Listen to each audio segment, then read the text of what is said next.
Hello, good evening and welcome to JoyNews Prime. I'm Emefa Akosia Adeti. We are live on DSTV channel 421 and GoTV channel 125. Coming up this evening, pregnant woman killed in Kukpalgu gun attack as tension soar over DC appointments. And also former Member of Parliament for Dom Kwabenya, Sarah Adwoa Safo, expected to appear before the NPP's Disciplinary Committee on Monday, nearly 3 weeks after she was first summoned. It was as if we were on our jolly ride. Everything that we were doing, it was as if there was no election ahead of us. Not that governance is about thinking about the next election. Also, don't dismiss drug claims as baseless. Senior Vice President of Imani Africa, Kofi Bentel, cautions against dismissing allegations of drug trafficking linked to 2 aircraft that landed in Ghana. You shouldn't. If you understand how these people work, it can easily be a cover-up. Should be very ready. Because of a history that we've had, which we are moving away from, we should not really give any room at all. JoyNews, independent, fearless, credible journalism. Please stay tuned.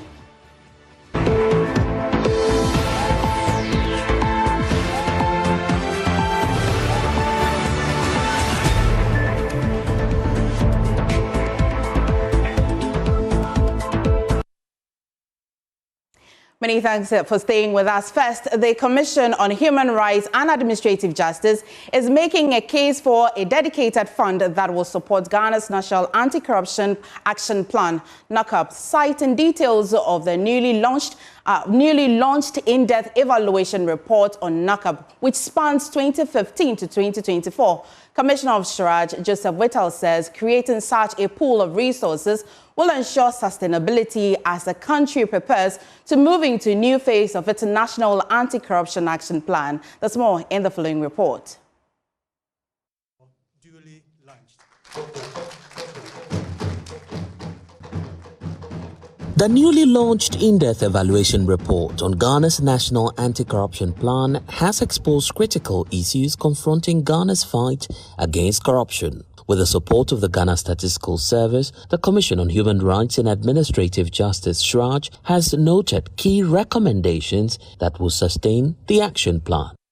First is to build public capacity to condemn and fight corruption and make corruption a high-risk and low-gain activity.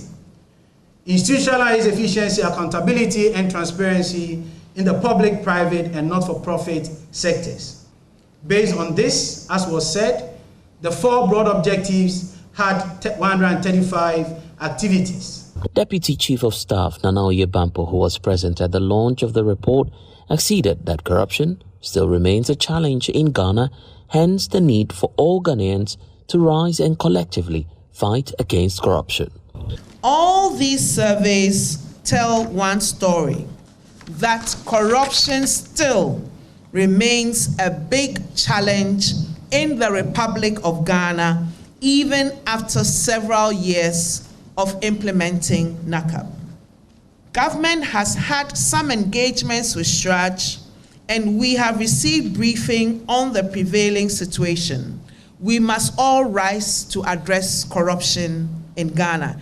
It is each and everyone's singular responsibility to do something about this situation.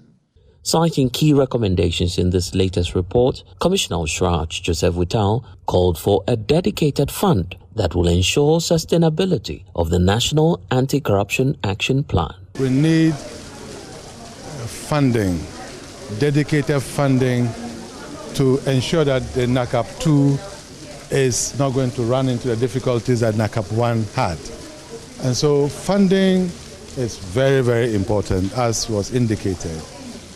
We also have been, there's a finding to the effect that the sub-national structures were not well on board.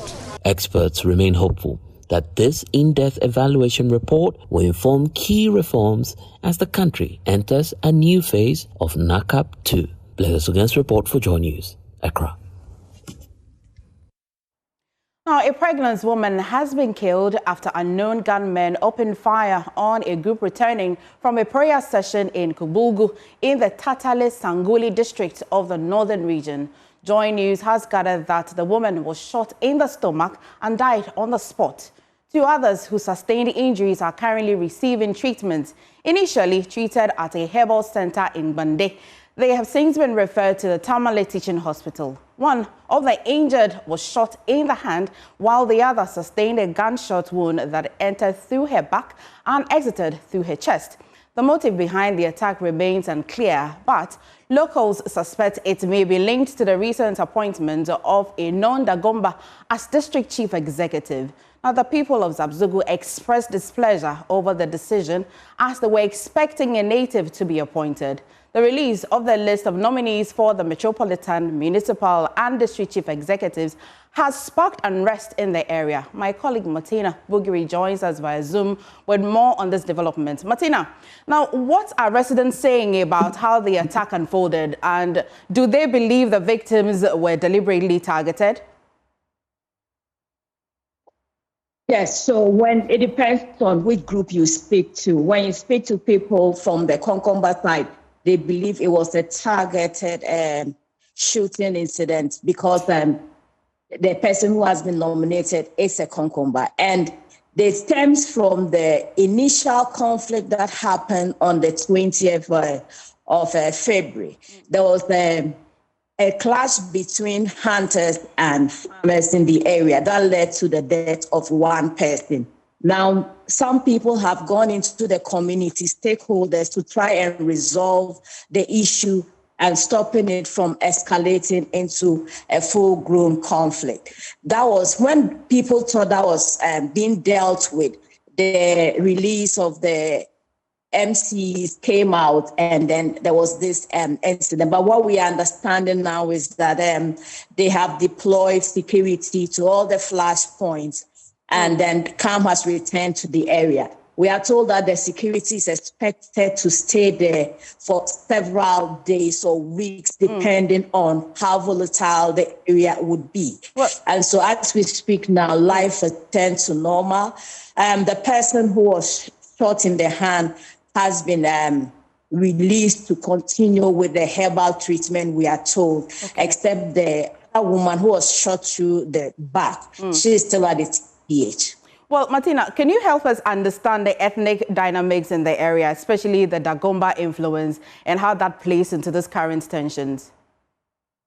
So the 2 major tribes in the area are the Dagombas and Konkombas. They have a long-standing conflict that has reoccurred several times. And anytime there's some trigger, it reinforces what has happened already. And so what they are saying that there is the need, to stop this conflict, persistent conflict, because what it does to the area is withdraw the area back when it comes to development. And both sides agree that it's about time they forge ahead, they leave us one people. Considering that they've been living all these years together, there is the need to leave us one. But obviously, you would have some people who would always trigger these things. And so it is the hope of stakeholders that they'll be able to pick up those who ferment this trouble whilst they try to restore calm in this area. But tell us, what do we know about the pregnant woman who was killed? Do we know anything about her and what her relatives are saying?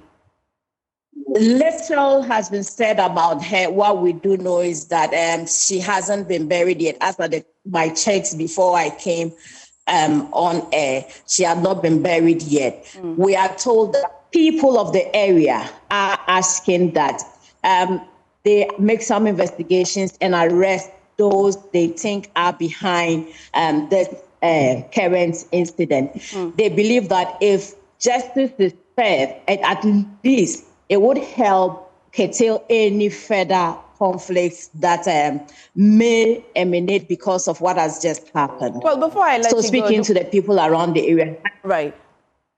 Well, before I let you go, do we know whether or not government has said anything about the situation yet? Security personnel, anything at all? Yes, so I spoke to one of the security heads, and what I was told was that they had just finished a REXTEC meeting on how to deal with this reoccurring incident in Zabzugu and other parts of the area that had seen some conflicts in recent times. Right. Thank you so much, Martina. Now, away from that, in a historic show of unity, President Mahama's nominee for Municipal Chief Executive of Techiman North, Adwoa Johnson, has achieved what many call a political miracle, securing a flawless 100% endorsement from the District Assembly. Johnson's confirmation marks a rare moment of consensus in local governance, as all 35 members voted yes in his favor. Adwoa Johnson promises to help improve the district through modernizing agriculture. And Astabet has more. Assembly members 35 and the 2 are back. Now out of 35, you know, 35 meaning I say 35 assembly members, 35 yes votes, not a single abstention or rejection. Adwoa Johnson's confirmation as Municipal Chief Executive for Techiman North wasn't just unanimous, it was a resounding mandate for change. I'm grateful for this massive endorsement, and it is a challenge because this is a huge confidence that the good people of Techiman North, being represented by the various assembly members, have reposed in me. It indicates to me that there is a lot of work ahead of me to do, and I gladly accept the challenge. He promises to liaise with the Department of Agriculture to help provide new improved seeds as well as create the needed markets for farmers in the area. Away from that, former Member of Parliament for Domi Kwabinya, Sarah Adwoa Safo, is expected to appear before the NPP's Disciplinary Committee on Monday, nearly 3 weeks after she was first summoned. She was officially summoned to the committee on March 20, following what the party described as a breach of internal rules after her media appearance on JoyNews The Pulse. In that interview, Adwoa Safo made comments the party believes violated a directive barring members from discussing internal matters publicly, especially in ways that could spark unrest or disaffection within the party. Here are excerpts of the public outburst that has landed her in trouble. Mothers to feel my pain. I expected fathers to feel my pain. And that is what happened. My son was at the verge of death. I had the choice to stay as a mother and take care of my son, or take up my position as a member of parliament and as a minister.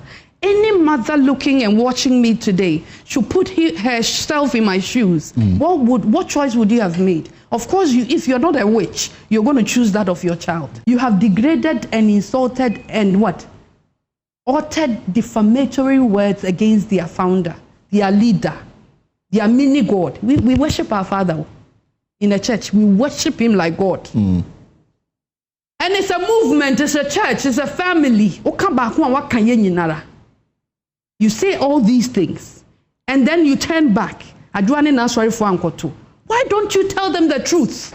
Ghanaians had a lot of expectations, and there was that, eagerness and that preparedness to meet that expectation of Ghanaians. But I think that moving into our second term, I would support exactly what Honorable Secretary Mensah-Bonsu was saying. It was as if we weren't hearing. It was as if we didn't care. It was as if we were on our jolly ride. Chiefs were complaining. Pastors were complaining. Party people were complaining.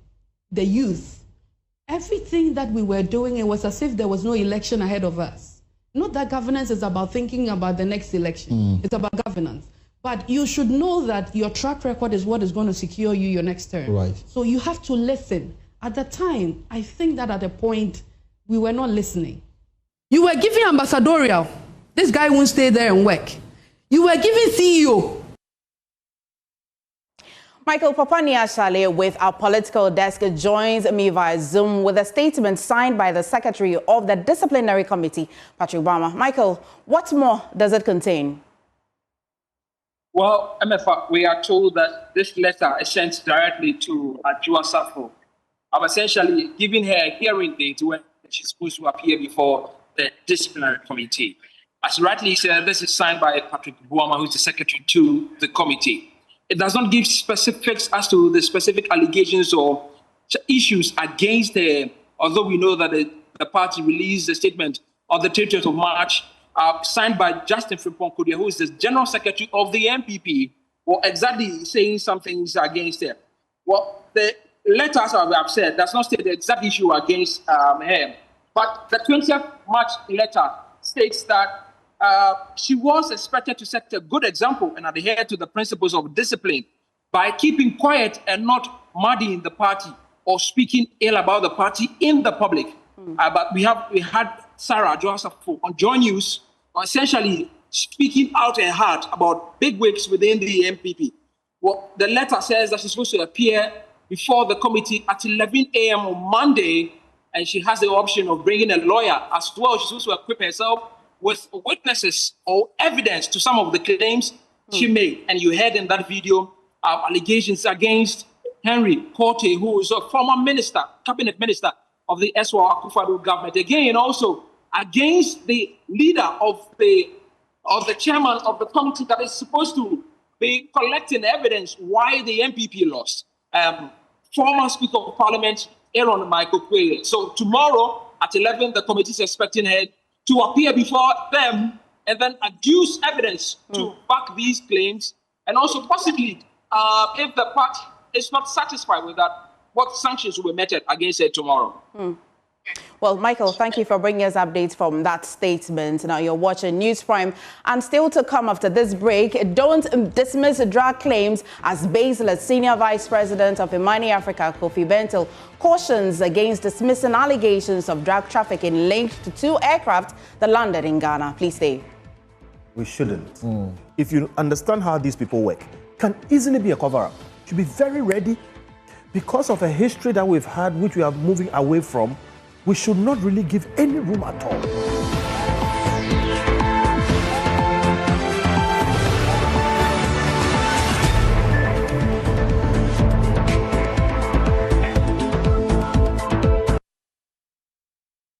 Welcome back to News Prime. Now, Senior Vice President of Imani Africa, Kofi Bentil, has cautioned against dismissing allegations of drug trafficking linked to 2 aircraft that landed in Ghana. His comments followed demands by the minority in Parliament for full disclosure from National Security about an air ambulance and a private jet that arrived in early March and departed for Gran Canaria on March 25. Ranking member of the Defense and Interior Committee, John Ntimfojo, suspects the flight may have been used for drug trafficking or money laundering and is calling on authorities to disclose the aircraft's cargo and purpose. While Minister of State in charge of Government Communications, Felix Kwachio-Fosu, has dismissed the claims as baseless, Bentil, speaking on Newsfile Saturday, warned that the government's explanation, though seemingly sufficient, could easily be a cover-up, citing Ghana's troubled history with drug trafficking.